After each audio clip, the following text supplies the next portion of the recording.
fort qu'une piste noire, le ski de Pentraide à l'honneur aux rencontres ciné-montagne de Grenoble avec les meilleurs spécialistes de la discipline, dont le Polonais Andrzej Bargiel, l'homme qui a descendu la deuxième plus haute montagne du monde en ski, le K2. Du ballet pour leur dernière chronique à la foire de Grenoble. Nos deux journalistes intrépides, Lina et Lucille, ont testé les dernières nouveautés en matière d'outils ménagers, des éponges antibactériennes, des pinces magiques ou encore des balais à tout faire. Et puis un miroir sphérique, une dictée de signes ou encore un labyrinthe modulable. Bienvenue dans l'exposition Atelier Mon Œil du Centre du graphisme d'Échirolles avec le Centre Pompidou, une expo qui fait de nos enfants des artistes.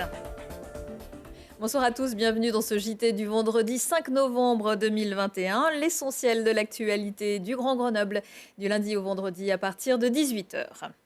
Toutes les bonnes choses ont bientôt une fin. Les rencontres ciné-montagne de Grenoble s'achèveront samedi au Palais des Sports et sur Télé Grenoble. Une semaine de projections, mais aussi de tables rondes et d'échanges avec des spécialistes du genre.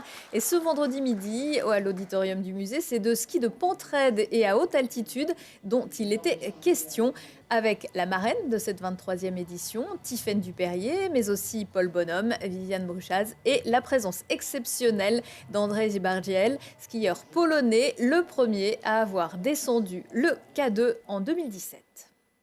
Ski de Pentraide, c'est vraiment un équilibre entre le ski et l'alpinisme. C'est 50% de ski, 50% d'alpinisme.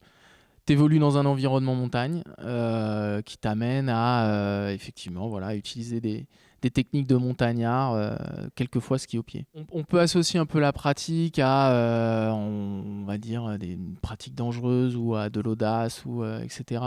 Je pense que c'est plutôt le fait d'être inspiré, le fait d'aller chercher des choses, d'être observateur. On observe beaucoup, on scrute les itinéraires. Et effectivement, c'est plutôt de la curiosité que du courage. Alors je dirais deux choses. D'abord la concentration, une grande concertation, parce que c'était un événement très important pour moi et il a fallu être vraiment très focalisé sur ce que je faisais. Et puis après un soulagement, parce que quand on arrive en bas, tout en bas, c'est là où on peut faire un petit film sur tout ce qu'on a fait. Et puis donc pour moi c'était la concentration et le soulagement. Alors il y a une multitude de projets qu'on pourrait réaliser ici. Moi j'ai l'intention de venir un peu plus en France en printemps, parce que c'est la meilleure période pour faire ce que j'aime faire. Autour de Grenoble, je ne connais pas tous les sommets, mais ce sont les endroits qui sont très inspirants. Pour moi, l'endroit des références, c'est quand même Chamonix et Mont-Blanc.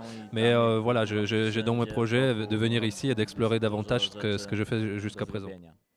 Pour la dernière des rencontres, samedi, une soirée par-delà les frontières vers le Cap Nord, le Pakistan, le Montana et un périple des plus belles pentraides du monde.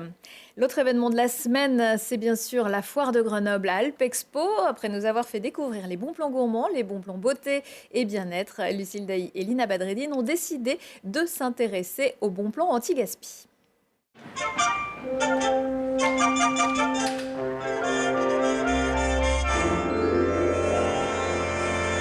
Bienvenue à la foire de Grenoble. Ici, on trouve de tout et même des balais magiques qui vont nous permettre d'aller chercher les bons plans pour la maison. C'est parti!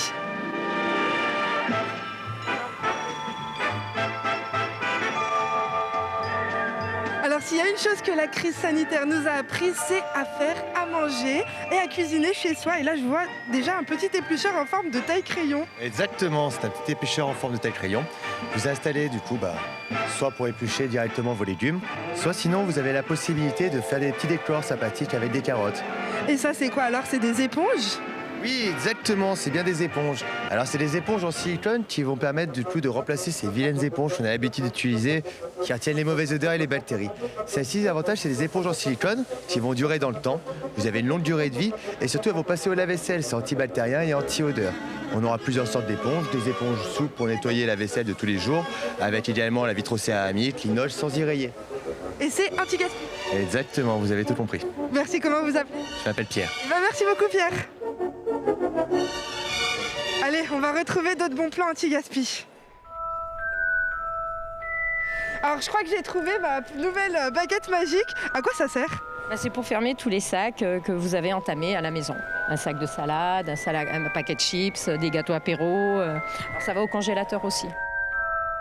C'est facile à utiliser? Oui, il n'y a rien de plus simple. C'est un système de glissière. Donc quand vous entamez votre sachet, vous le repliez. Et après, avec le petit embout jaune, vous le faites simplement glisser le long du sachet. Et là, ça vous referme le sachet et au moins c'est hermétique et c'est étanche. Encore un système anti-gaspi. Et moi, comme on me demande toujours de la fermer, je crois que je vais vous en acheter plein.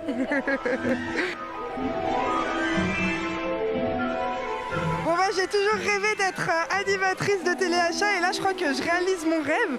C'est quoi cet aspirateur? Ça casse pas les vitres?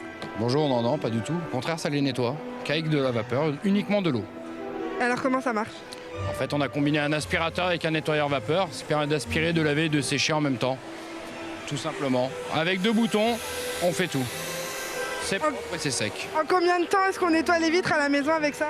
On le divise par 2 le temps de ménage. Si vous mettez une demi-heure, vous mettez plus de 15 minutes. Ah ça c'est le top ça.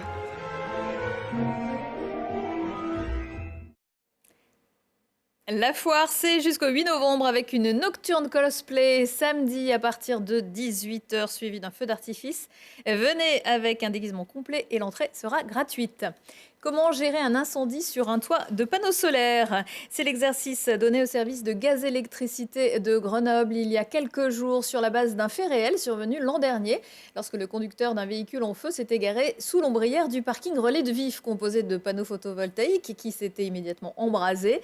Pour l'exercice, c'est dans la zone d'activité Bouchaillé-Vialet sur le toit de la Chambre des métiers et de l'artisanat que l'intervention a eu lieu. Nous avons des ouvrages de production énergie renouvelable. C'est des ouvrages qui sont en soi portent un risque assez modéré, mais ça reste des installations industrielles. Donc c'est important pour nous, c'est une saine discipline et responsabilité de pouvoir assurer ses propres exercices de plan d'urgence. Donc l'exercice, le principe est assez simple. On imagine un scénario assez improbable, donc on empile un certain nombre d'événements et puis on met nos agents, les équipes d'astreinte, les équipes techniques en situation et on observe comment ils réagissent dans ces situations un peu particulières. Le scénario, c'était qu'un ouvrier travaillait sur le toit et puis qu'il a fait une crise cardiaque. Un technicien de GEG intervient parce qu'en fait sur le toit on a ce qu'on appelle des solar logs qui nous permettent d'avoir en temps réel ce qui se passe sur le terrain. Donc notre technicien de GEG n'a pas ce retour et donc décide d'aller voir sur place ce qui se passe. Entre-temps,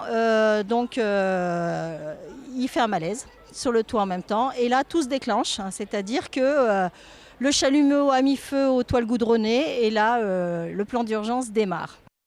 Il ne manquait plus qu'un tsunami, tout avait été prévu, même les confrontations avec de faux journalistes. L'évacuation s'est bien passée, personne n'est sorti sans charge inutile, certains laissant même portables et manteaux.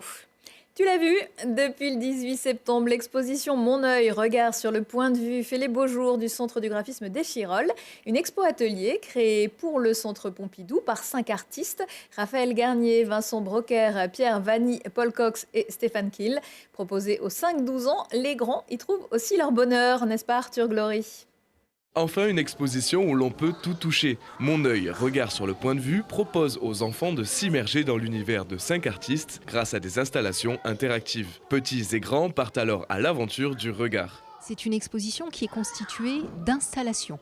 5 installations pour 5 graphistes, artistes qui ont répondu donc à une commande qui est celle du Centre Pompidou de Paris. La particularité, c'est qu'elles traitent toutes donc de la notion de point de vue. C'est-à-dire que chaque graphiste s'est attaché à aborder l'angle de vue, le rapport à la hauteur, le rapport à la largeur, le rapport à la profondeur du point de vue de l'enfant.